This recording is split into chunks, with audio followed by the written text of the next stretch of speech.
नमस्कार। खबर बयार के यूट्यूब चैनल में आपका स्वागत है। टिंकू देवांगन के साथ मैं युवराज सिंह आज़ाद। वीडियो शुरू करने से पहले आपसे आग्रह है कि हमारे इस वीडियो को अंत तक देखें, क्योंकि हमारे साथ बातचीत करने के लिए मौजूद हैं डॉक्टर रेणुका शर्मा। डॉक्टर रेणुका रायगढ़ की बेटी हैं और रायगढ़ के वरिष्ठ पत्रकार नरेश शर्मा की बिटिया। डॉक्टर रेणुका से ही बात करते हैं कि क्या कुछ उन्होंने जो है किस उसमें जो है आपने डॉक्टरेट की है, सारी चीज़ें आप जानकारी चाहेंगे। और अपने बारे में पहले बताइए, क्या कुछ जानकारी देना चाहेंगे? मेरा नाम डॉक्टर रेणुका शर्मा है।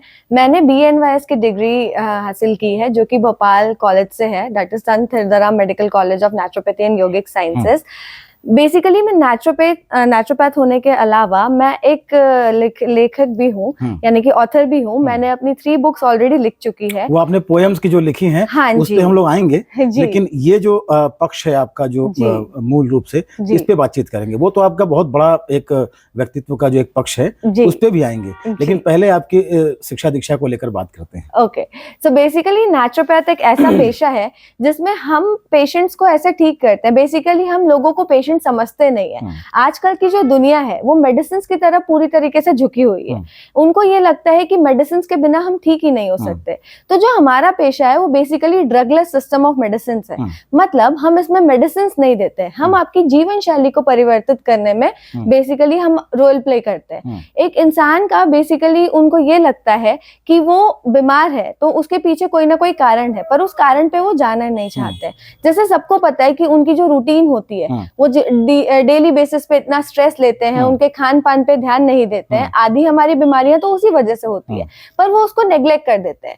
हम उन्हें लगता है कि हर चीज की दवाइयां तो समाधान है ही, तो वो ये सब चीजों को ध्यान ही नहीं देते हैं। तो हमारा बेसिक फोकस ये होता है कि हम उनकी जीवन शैली कैसे सुधारें और साथ ही साथ उनको हेल्प करते हैं ट्रीट करने में। लेकिन जब कोई आपातकालीन स्थिति आती है तो उस स्थिति में तो फिर आपको दवाएं लेनी ही पड़ेंगी और वो फिर आपको जाना ही पड़ेगा एलोपैथी की तरफ। बिल्कुल ऐसा होता है कि हम उस आपातकालीन स्थिति को आने ही नहीं देते हैं। जैसे कि अगर आपकी कोई बीमारी नॉर्मल प्राइमरी स्टेज में है और हमने उसको डिटेक्ट कर ली, तो वो प्राइमरी से सेकेंडरी में कन्वर्ट ही नहीं होगी।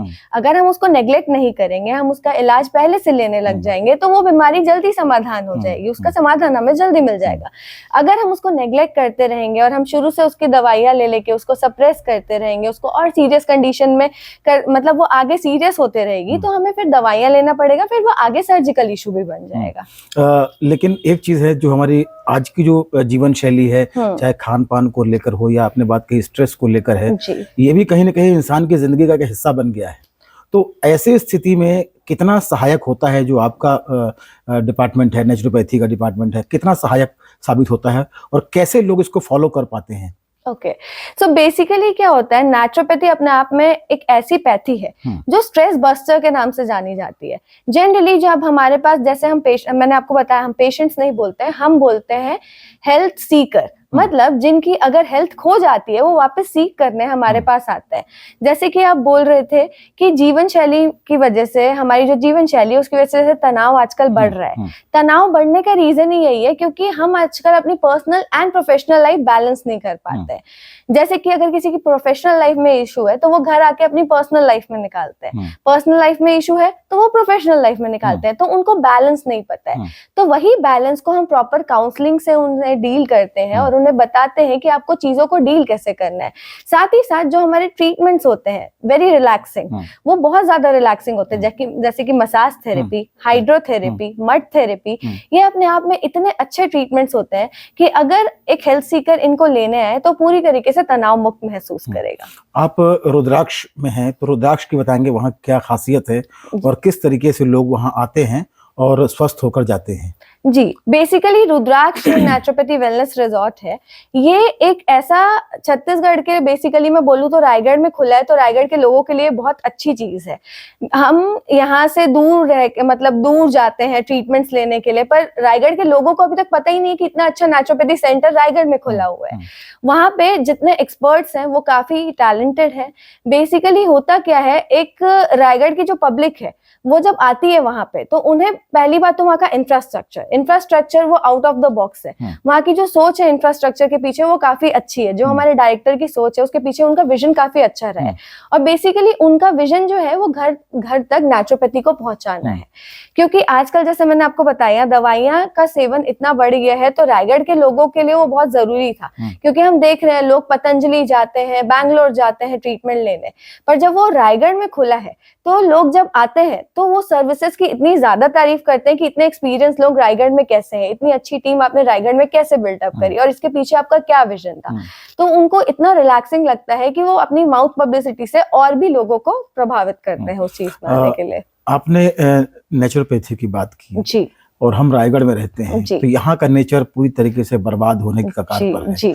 तो कैसे संतुलित हो पाता है, कैसे लोग यहाँ रहते हुए जिस संतुलन की बात आपने की वो अपने आप को संतुलित कर पाते हैं, खास तौर पर जो बाहर का एटमॉस्फेयर है और तनाव है अपनी जिंदगी में, इन सब चीजों को लेकर, क्योंकि बहुत ही खराब स्थितियां हैं खास तौर पर हमारे प्राकृतिक परिवेश में अगर हम बात करें। जी, अगर मैं खुद रायगढ़ में रहती हूँ, मैंने तो देखा हुआ है रायगढ़ का पॉल्यूशन इतना ज्यादा खराब है कि स्किन हो गया, लोगों को जो जिनको अस्थमा का इशू है वो और एग्रेवेट हो जाता है। तो ऐसे में अगर लोग हमारे नेचुरोपैथी के ट्रीटमेंट ऑप्ट करते हैं तो उनके लिए बहुत अच्छी चीज है। जैसे कि घरों में सबको पता है कि स्टीम के फायदे क्या होते हैं, पर वो स्टिल लेना ही नहीं चाहते हैं। अगर हम पहले के थोड़े 3-4 साल पहले में जाए तो सबको पता है कोविड-19 नाम का वायरस आया था। उस समय जो नेचुरोपैथी ने रोल प्ले किया था वो किसी और पद्धति ने नहीं प्ले किया था। लोग अपने घर में हर्बल काढ़ा लेते थे, स्टीम लेते थे, गिलोय के पत्ते लेते थे। बेसिकली अगर मैं जाऊं तो हमारे जो उपचार है वो हमारे पूर्वजों से मतलब मिलते जुलते हैं। तो इसीलिए अगर हम पहले देखें तो पहले के जो लोग हैं उनकी जो जीवन शैली थी और जो लाइफ स्पैन थी वो 100 अप्रॉक्स ईयर्स तक होती थी। लेकिन आजकल के लोगों का जो डेथ रेट है वो बिटवीन 50 to 60 में ज्यादा रहते हैं। उसका रीजन ही यही है क्योंकि वो लाइफस्टाइल डिसऑर्डर से इतने ज्यादा प्रेरित रहते हैं कि वो अपने चीजों पे ध्यान ही नहीं दे पा रहे हैं और इसी वजह से वो डेथ ज्यादा रिजल्ट करती है।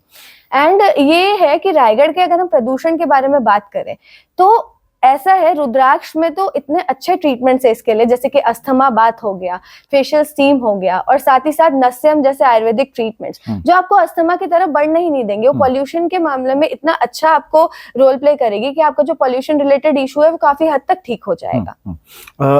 अगर हम बात करें आपके लेखन के पक्ष को लेकर बात करें तो आपने पोएम्स काफी लिखी थी, अमेज़न वगैरह में आपकी बुक भी है, तो जरा इसके बारे में बताइए, अब क्या चल रहा है, कुछ नया लिखना हो रहा है? जी, बेसिकली मैं अपनी 3rd बुक पे वर्क कर रही हूँ जो कि एक कंटेम्प्रेरी रोमांस की बुक है, वो नॉवेल है। वो थोड़ी बड़े पद्धति पे रिलीज होगी, इसलिए मैं उस पे अभी काफी टाइम से वर्क कर रही हूँ, 6 मंथ से मैं उस पर वर्क कर रही हूँ। मोस्ट प्रोबेबली 2025 के एंड में वो रिलीज हो जाएगी। और जो पहले जो पोएम्स आपने जो 2 किताबें आई आपकी, उसके बारे में बताइए। पहले तो मैंने 3 बुक्स लिखी थी, जिसमें एक में मैं को ऑथर थी, जिसमें मेरी एक पोएम और एक शॉर्ट स्टोरी पब्लिश हुई थी। आफ्टर दैट मैंने 21 पोएम की बुक लिखी थी। उसमें डिफरेंट लाइफ में हम जितनी चीजों को फेस करते हैं उस 21 अलग अलग रोल प्ले में वो पूरी पोएम्स लिखी गई है। अच्छा। और जो 3rd बुक है वो एक शॉर्ट नॉवेल है जो कि रोमांटिक नॉवेल है, वो भी एक शॉर्ट स्टोरी है जो कि आप लाइफ में देखेंगे कि आजकल के लोग कैसे डाइवर्ट हो जाते हैं रिलेशनशिप की तरफ, लेकिन उनको कैसी रिलेशनशिप अपनी लाइफ में चूज करनी चाहिए। ये सारी चीजें कहाँ से आपके भीतर आती हैं और कैसे चीजों को आप जो है तो इस तरीके से निकाल पाती हैं, कहाँ से ये सारी चीजें आ रही हैं? बेसिकली अगर मैं अपनी क्रिएटिविटी की बात करूँ तो ये मुझे मेरी पेरेंट्स की ही देन है। मेरी मम्मी भी बहुत क्रिएटिव रही है अपनी फील्ड में, वो एक ब्यूटिशियन थी, एक हेल्थ कंसल्टेंट थी, ब्यूटी की फील्ड में उनका बहुत जाना माना नाम रहा है। And when it comes to पापा इतने अच्छे लेखक रहे हैं, ऑल्दो उनका टैलेंट हमेशा हिडन रहा है पत्रकारिता के तौर पे, लेकिन उनका लेखन पद्धति इतना ज्यादा अच्छा रहा है कि वही स्किल्स मैंने अडेप्ट करी है। तो इनसे इंस्पायर होके मैंने इनसे आइडियाज लिए और जितना इनको लोगों के बारे में नॉलेज हुआ, इतना दुनियादारी के बारे में नॉलेज हुआ, हमने उनसे सीखा कि कैसे इस चीज को लोगों तक पहुंचाया जा सकता है। बुक से अच्छा माध्यम था नहीं। ओके। जी। कितना पढ़ते हैं आप, पढ़ने को कितना महत्व देती हैं? मैं अभी भी पढ़ाई करती हूँ डेली, क्योंकि प्रैक्टिस, अब एक डॉक्टर है तो आपकी प्रैक्टिस को पॉलिश करने के लिए नॉलेज काफी जरूरी है। एंड नॉलेज कभी भी घटता नहीं है, अगर हम पढ़ते हैं तो वो बढ़ता ही जाता है दिन पे दिन। तो इसीलिए मैं अपनी नॉलेज को पढ़ाई करती हूँ। मैं अभी MSc साइकोलॉजी भी कर रही हूँ, साथ ही साथ मेरा हॉस्पिटल मैनेजमेंट में भी अभी पढ़ाई चल रही है। ओके। आप इंस्टा पे भी काफ़ी एक्टिव हैं, जी तो किस तरीके के वीडियोस आप डालती हैं? क्योंकि हमने इंस्टा पे हम लोग फॉलो करते हैं आपको, जी बताएंगे उसके बारे में। बेसिकली इंस्टाग्राम में आजकल के जो ट्रेंडिंग वीडियोस रहते हैं कि कैसे लोग अपनी पर्सनल एंड प्रोफेशनल लाइफ में बैलेंस करना चाहिए और कैसे उनको अपने लाइफस्टाइल डिसऑर्डर के, क्योंकि हर कोई क्या होता है इतने बिजी रहते हैं कि उनको ट्रीटमेंट मतलब आने का टाइम नहीं रहता है, तो वो घर पे कौन सी छोटी छोटी चीजें अडेप्ट कर सकते हैं, अपने खाने में कौन सी छोटे छोटे चेंजेस कर सकते हैं जिनकी वजह से उनको फायदा हो। मैं ऐसे वीडियोस बनाती हूँ कि उनको इन्फॉर्मेटिव लगे, साथ ही साथ वो फॉलो कर पाए। आगे कौन सा गोल सेट किया है आपने? बेसिकली आगे तो मैंने सेट किया है कि मेरा जो फील्ड है ना, मेरा NABH एक डिपार्टमेंट होता है, that is national accredited board of hospitals. मुझे उस पर काफी इंटरेस्ट है, तो मुझे आगे उस पर वर्क ऑन करना है। साथ ही साथ मुझे अपने क्लिनिकल्स भी और इम्प्रूव करना है, जैसे जैसे क्योंकि हम सीनियर डॉक्टर्स बनते जाते हैं, उस तरीके से हमारी स्किल्स पॉलिश होते जाती है। एंड साथ ही साथ लेखन के फील्ड में तो डेवलप होना ही है। ओके, अब चलते चलते डॉक्टर साहब ये बताइए हमारी ऑडियंस को कि कैसे वो स्वस्थ रहने के लिए नेचुरोपैथी की तरफ जाए और क्या कुछ उसे करना चाहिए जो वो नहीं कर पा रहे हैं, उनसे जरा मुखातिब होंगे हमारी ऑडियंस से। जी, सो बेसिकली नेचुरोपैथी के लिए आपको ये अडॉप्ट करना है, अपने पहले तो आपको स्ट्रेस फ्री लाइफस्टाइल जीना है, अपने तनाव को बैलेंस करना सीखना है और आपके खान पान में अच्छे से इंप्रूवमेंट करना है ताकि आपको किसी भी प्रकार का तनाव ही आए ही ना, और साथ ही साथ आपको ट्रीटमेंट की भी जरूरत ना पड़े। हम बेसिकली हैं आपकी हेल्प करने के लिए, लेकिन जब आप ये वर्क एंड प्रोफेशनल लाइफ का पर्सनल एंड प्रोफेशनल लाइफ का बैलेंस सीख जाएंगे, तब आपकी लाइफस्टाइल भी बेटर होगी और साथ ही साथ आपको किसी हेल्थ रिलेटेड इशू का सामना भी नहीं करना पड़ेगा। बहुत बहुत धन्यवाद डॉक्टर रेणुका बातचीत करने के लिए। बहुत अच्छी बातचीत हुई, आपने अपने बारे में बताया, आपने नेचुरोपैथी के बारे में बताया और हमारी ऑडियंस से भी आपने बात की और साथ साथ आपने अपने लेखन पक्ष को लेकर भी बताया। बहुत बहुत धन्यवाद बातचीत करने के लिए। तो ये थी डॉक्टर रेणुका शर्मा जो हमसे बात कर रही थी। बहरहाल इस वीडियो में बस इतना ही। खबर बयार के यूट्यूब चैनल को अधिक से अधिक सब्सक्राइब करें, हमारे कंटेंट लाइक करें, शेयर करें और प्लीज़ कमेंट करके ये बताएं कि हमारा ये वीडियो आपको कैसा लगा। नमस्कार।